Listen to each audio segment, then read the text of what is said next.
Doctor Anil, अभी जो बातें मैंने भी ज़िक्र की आपके हुँ, साथ में, हुँ, तो ऐसा क्यों होता है जब ईश्वर एक है, उसी हुँ। ने हम सबको बनाया है।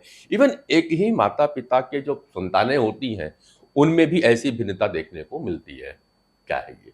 देखिए, अगर पर्सनैलिटी को हम एक डेफिनिशन वाइज़ समझें, हुँ, पर्सनैलिटी मतलब पर्सन के कुछ सर्टेन ट्रेट्स, उसके बिहेवियर्स, उसके कैरेक्टरिस्टिक फीचर्स, उसकी कुछ स्पेशल क्वालिटीज़।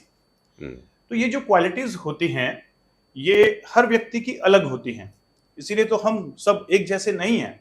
हुँ, एक कंट्री के, एक देश के, एक प्रदेश के, एक स्थान के होते हुए भी हम सबके बिहेवियर अलग-अलग होते हैं। इनफैक्ट अगर आप देखें तो जो 2 ट्विन हैं, हुँ, ट्विन्स, हुँ, जिनका सब कुछ शक्ल, सूरत सब कुछ एक है, लेकिन दोनों की पर्सनैलिटी बिल्कुल डिफरेंट होती है। तो ये पर्सनैलिटी एक बहुत इंटरेस्टिंग सब्जेक्ट भी है और एक बहुत वाइड सब्जेक्ट है। पर्सनैलिटी अगर हम एक मेडिकल पॉइंट ऑफ व्यू से समझें, तो मेडिकल साइंस बोलती है कि पर्सनैलिटी जीन्स पर आधारित होती है। यानी कि मम्मी-पापा से आपको कौन से जीन्स मिले, उसमें से कौन-सा परम्यूटेशन कॉम्बिनेशन एक्सप्रेस हुआ, प्रेज़ेंट हुआ, मैनिफेस्ट हुआ, उसके अकॉर्डिंगली आपकी पर्सनैलिटी होगी। और कई बार हम बोलते भी हैं ना, बच्चे को देख के कि ये हुँ। वाली बात तो एकदम अपने पापा टाइप करता है ये। बिल्कुल, बिल्कुल। या कई बार लोग आपको बोलते भी होंगे कि ये वाली बात बिल्कुल तुम्हारी मम्मी जैसी तुमने कर दी यार। हुँ, या तुम्हारा जो नेचर है वो तुम्हारी मम्मी से मिलता है। हुँ, यानी कि डेफिनेटली जेनेटिक्स का एक बड़ा रोल है। रोल है।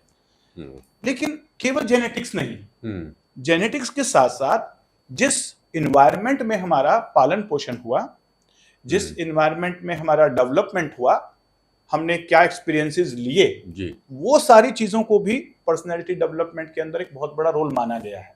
हुँ, यानी कि अगर एक व्यक्ति को एक पर्टिकुलर स्थान पे रखा जाए, एक पर्टिकुलर टाइप की उसको नॉलेज दी जाए, इंफॉर्मेशन दी जाए, उसको एक पर्टिकुलर टाइप के एक्सपीरियंसेस दिए जाएं, हुँ, तो उसकी पर्सनैलिटी एक टाइप की डेवलप होगी। हुँ, हुँ, यानी एक बच्चा जो इंडियन था, उसको अगर हमने पैदा होने के बाद 6 महीने के बाद किसी दूसरी कंट्री में ट्रांसफर कर दिया और वहां का एनवायरनमेंट बिल्कुल डिफरेंट है, तो उसकी पर्सनैलिटी उसके जैसी हो गई। ठीक है। यानी दोनों बातों से यह समझ में आया कि पर्सनैलिटी के अंदर दोनों चीजों का रोल है, जेनेटिक्स का भी और इन्वायरमेंट का भी, परिस्थितियों का भी।